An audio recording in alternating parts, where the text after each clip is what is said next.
he added a lot of love and laughter to our show. He was a tremendous asset to the community in so many different ways, in so many different avenues. You know, Machale Shabbos, and he came to Minyanim, and he was always there for us. He was always there for everybody. He was always willing to help. He was always willing to do anything to help. And he was just a real friend, a real brother. And perhaps in the jest of everything, we didn't give him the proper respect. But I think he always knew how much we loved him, and he was loved. He was loved, and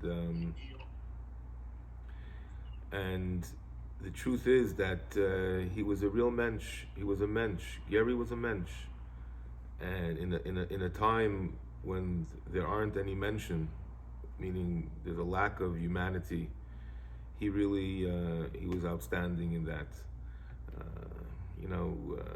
He was a typical Yiddish boy. He loved to eat. He loved to, and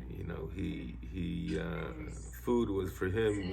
That was his. That was what he was. And not only that, but I remember how the excitement that he would make a challenge for the show, and I would make sure and go around to everybody, did you eat? Did you eat? Did you see it? Wasn't it good? The potatoes and this and that.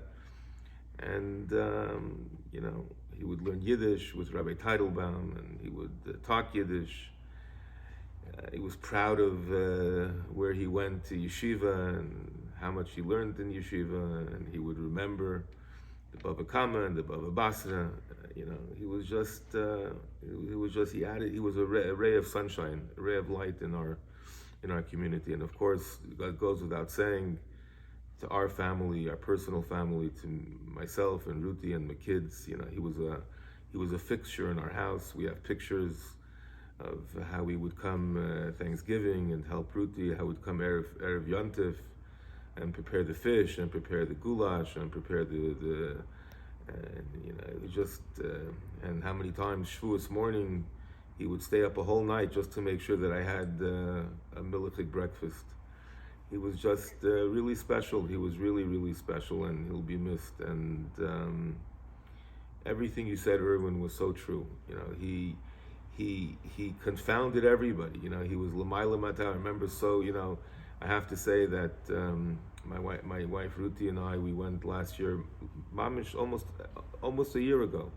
We were in New York, almost a year ago, or if not a year. Yeah, we went and we came to to the hospital, and Baruch Hashem, he was up. We put on tefillin on him, and we spoke to him, we made jokes.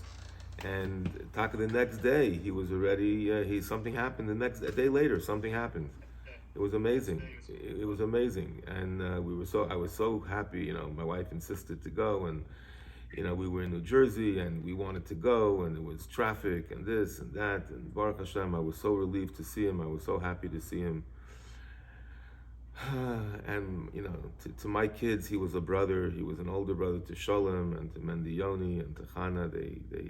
He was literally a fixture in our house, and it was for years and years and years and years. He will be very missed. And he lived his life. He exercised. He would tell Itzik how he has to exercise, and he has to lose weight, and he has to do this, and nobody knows how to exercise. Only he knows how to exercise, and only he knows how to do things. And he would cook breakfast for us for years. He would cook breakfast, cook eggs for us. The best omelets, and he was just a real friend, and he will be very missed. So Hashem should help that his memory should be for a blessing.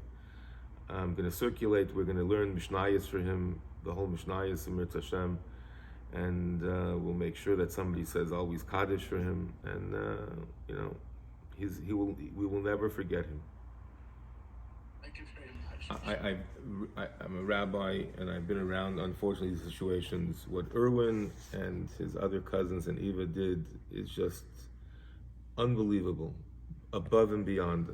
Erwin, what you did for Gary, Hashem should help you. Hashem should pay you back on so many different levels. The love and the care and the Irrigigemenkeit that you gave to Gary was just above and beyond.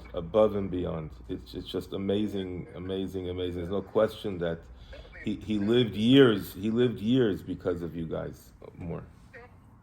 Rabbi, there was a time that Erwin and I were in hospital. You remember when we asked him, Gary, do you want to continue fighting? Yeah. Oh yeah, there was one time where he was bleeding out, and I convinced his team to give him transfusions and so on and so forth. And afterwards, he looks at me and he goes, "Thank you," And then because he realizes if I wasn't there, God help him in that situation. But then you asked him also, Gary, do you want to continue He fighting? said yes. He said yes. He always says yes. He was so. Yeah. It's just